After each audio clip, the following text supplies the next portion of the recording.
Who doesn't like eating fat? Oh my God, avocado, olive oil, and so on. This week we decided to take a challenge. 5 days on a low-fat diet, but really low-fat diet, like 15% of all your daily calories can be from fat. Why did we decide to do this? Was because the last 10 days we were in Italy on an olive oil farm, which was amazing. We were doing yoga there and so on and so on.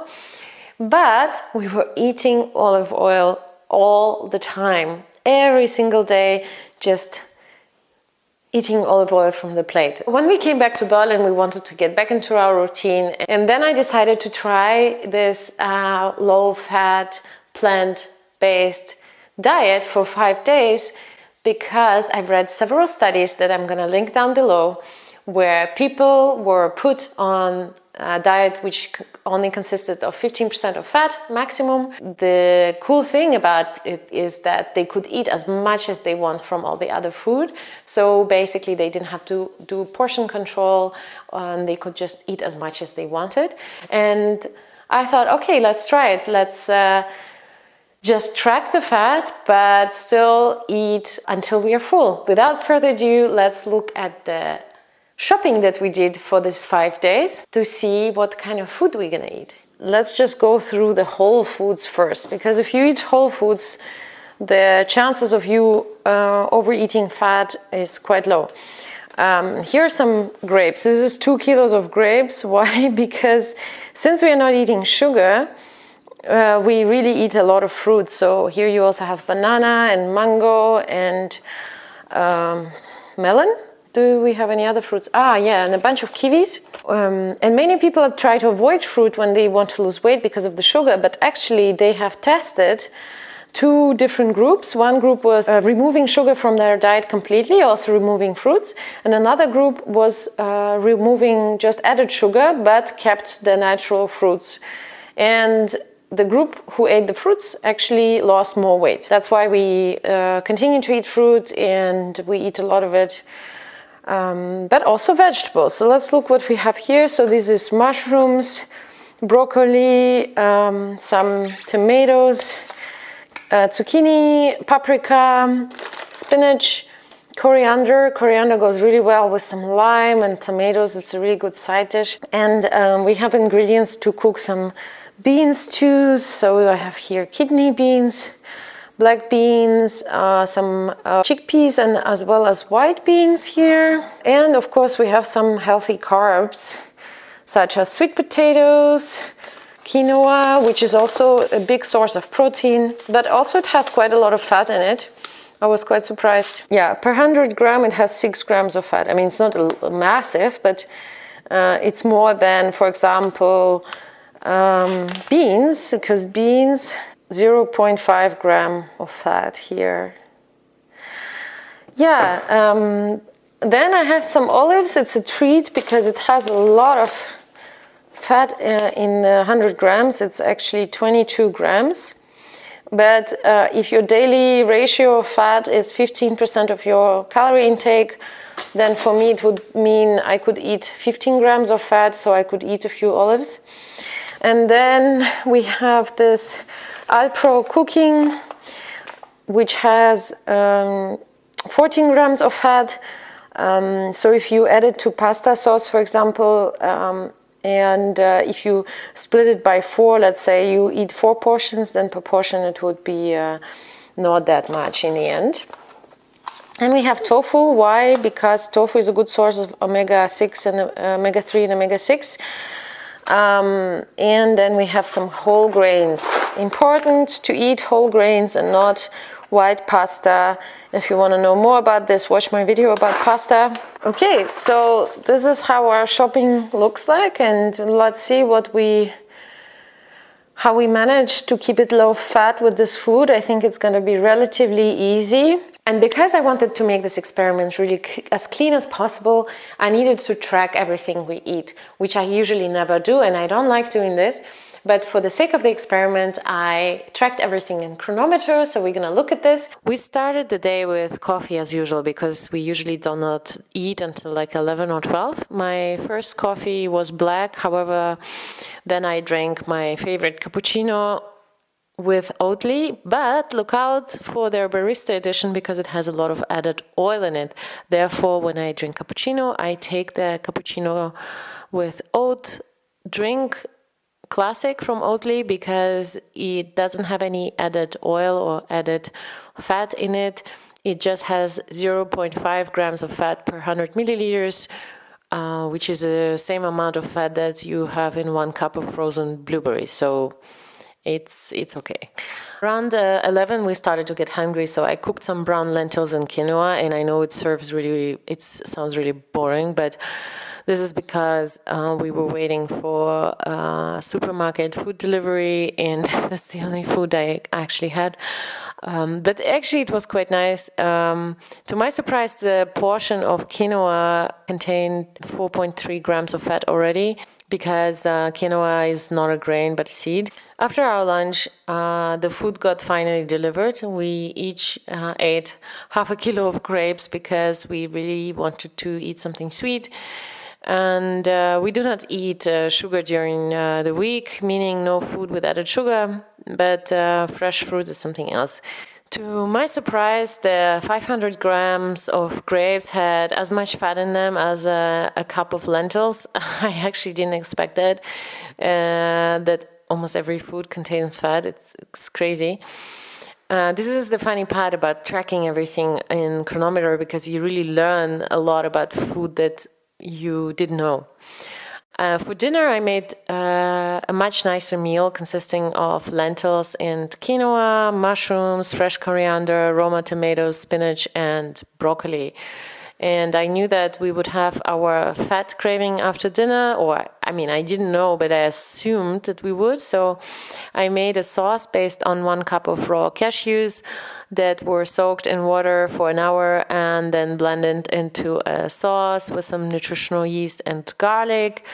But the thing is, 1 cup of cashews also has a lot of fat in it. So it has 60 grams of fat.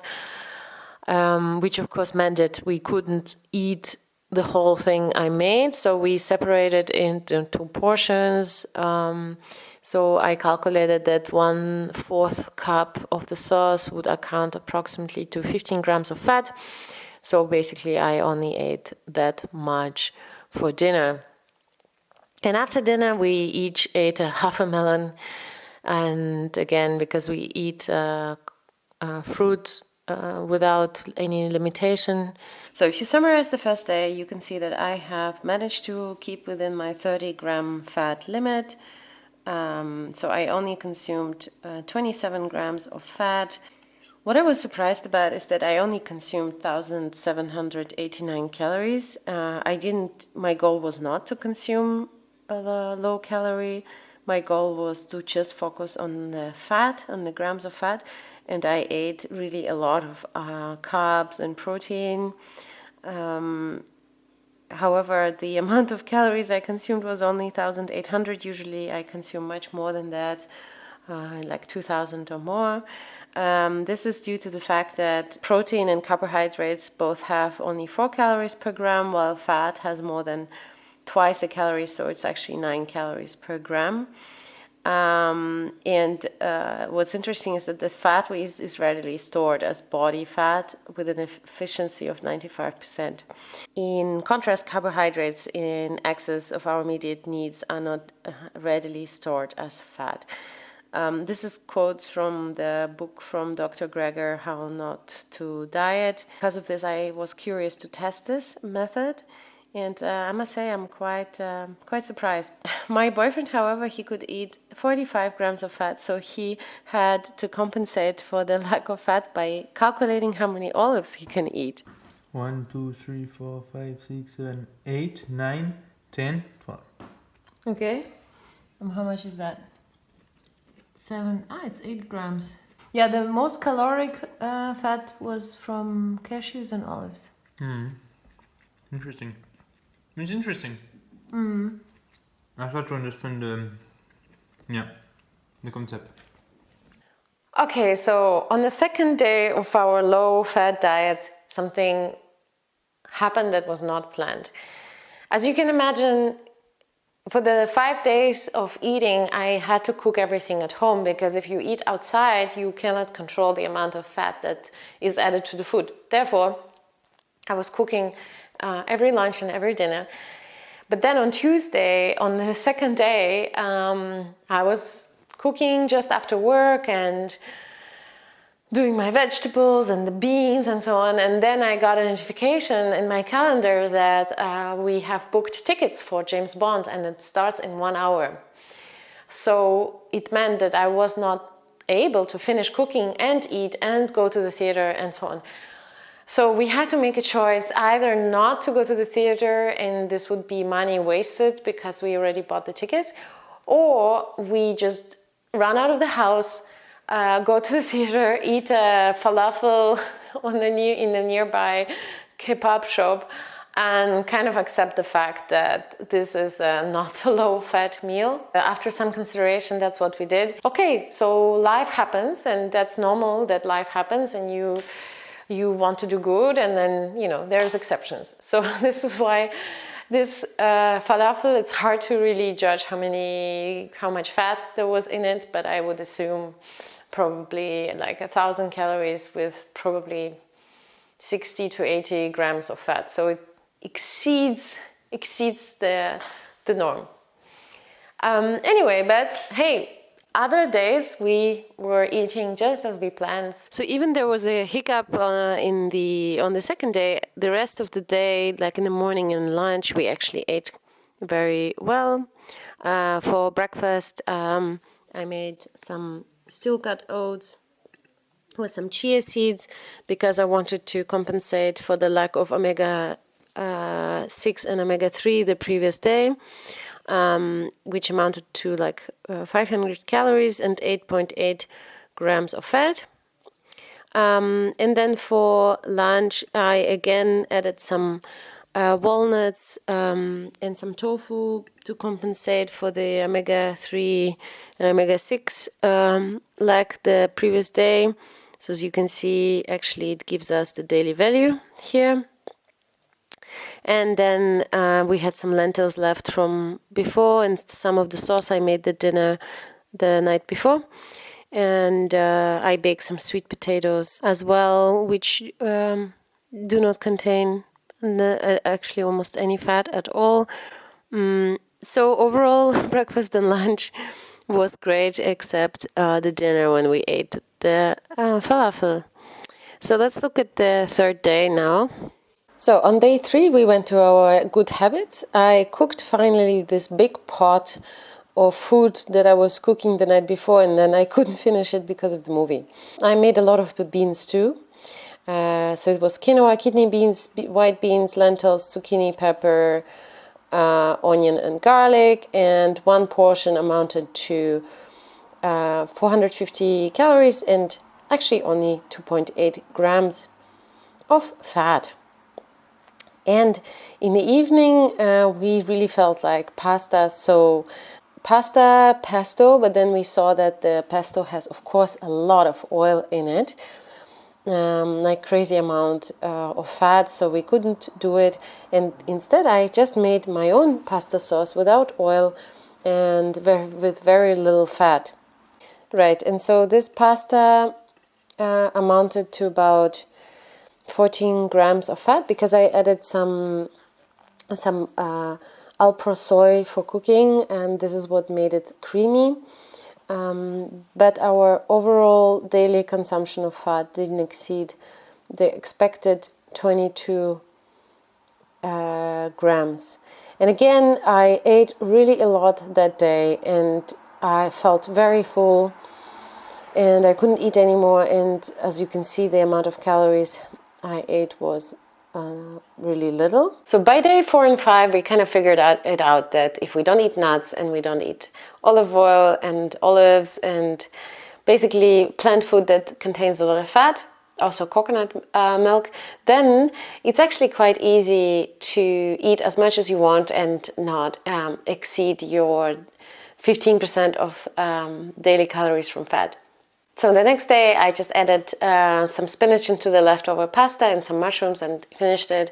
I also cooked like things like lentils and beans and tofu again, and sweet potato and vegetables and broccoli.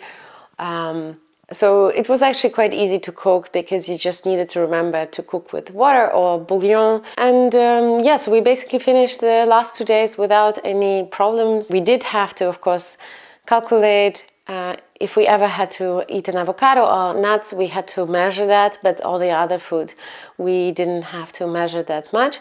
And on a weekend, we had to stop because we had friends visiting, and we knew that we're gonna go to a restaurant and eat pancakes and stuff like that. So we couldn't keep this up on the weekend. But then, because this experiment turned out to be much easier than we thought, we continued to eat like this for the next 2 weeks.